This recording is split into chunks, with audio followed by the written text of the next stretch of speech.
Story Time with the channel မှာကြိုဆိုပါရစေ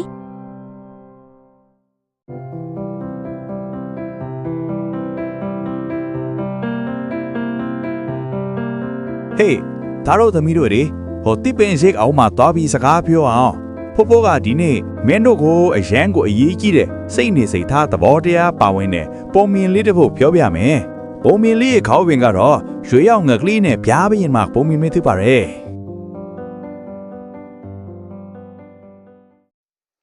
ဟိုးရှိရှိတို့က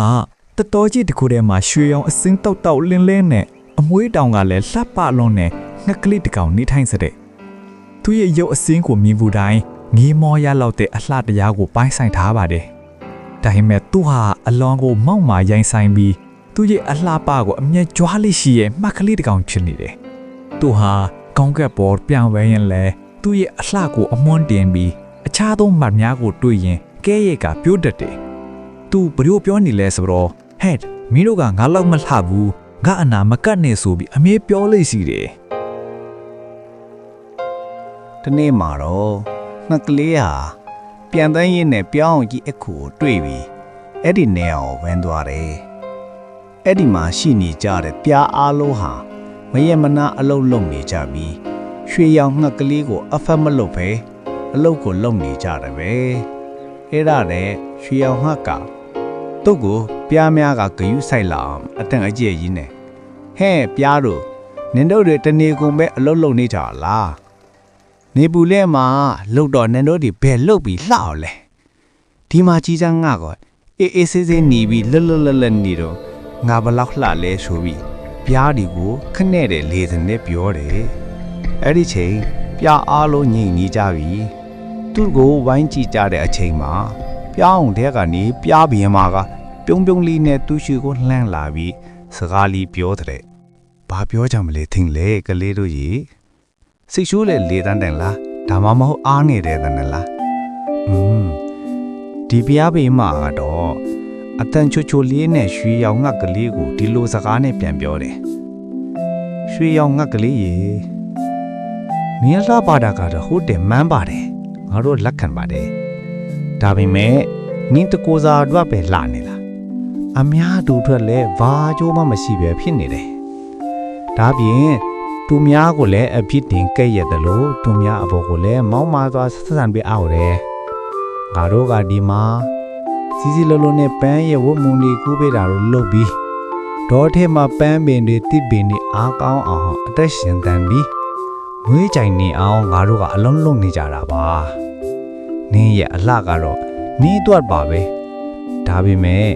ငါတို့ရဲ့အလုပ်ကတော့ဟောဒီတက်တာတစ်ခုလုံးအတွက်အကျိုးပြုတယ်ဆိုပြီးတီးကြီးငင်းငင်းနဲ့လေးစားစားပြန်ပြောလိုက်တယ်အဲ့တလို့နဲ့ယူရောင်ငက်ကလေးကပြားပြင်မာတဲ့ပြောစကားတွေကိုကြားတဲ့အချိန်မှာဘာမှပြန်မပြောနိုင်ပဲအဝေးဆုံးကိုပြန်ပြီးသွားတယ်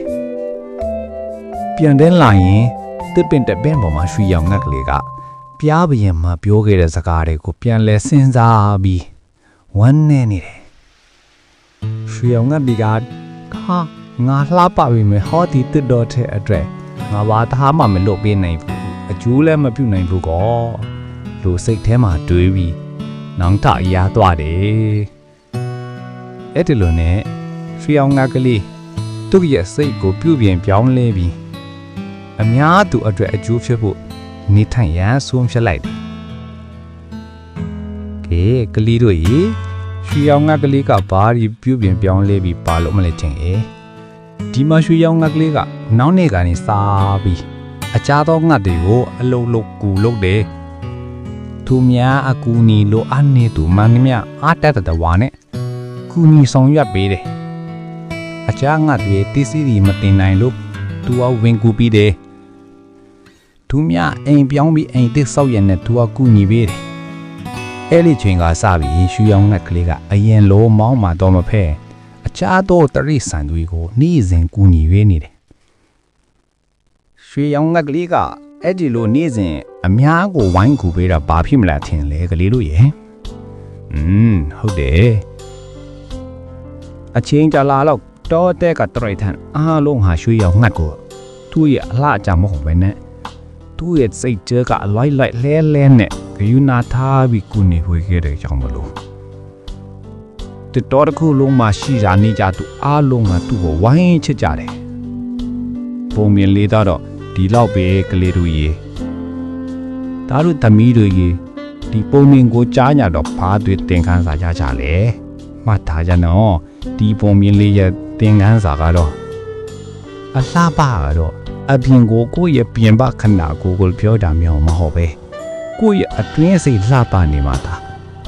တကယ်အလှထရပါပဲလူကိုတနာတတ်ခြင်းကိုနီတတ်ခြင်း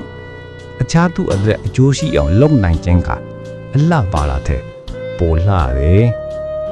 ဒါတို့သမီးတို့လည်းဒီလိုမျိုးစိတ်နဲ့အမြဲကိုနီပေးတတ်သောလူကောင်းလေးတွေဖြစ်ကြရမယ်နော်ကဲဟုတ်ပြီအဘိုးရဲ့ဘူမီကိုဒီမှာပဲအဆုံးသတ်လိုက်ပြီနော်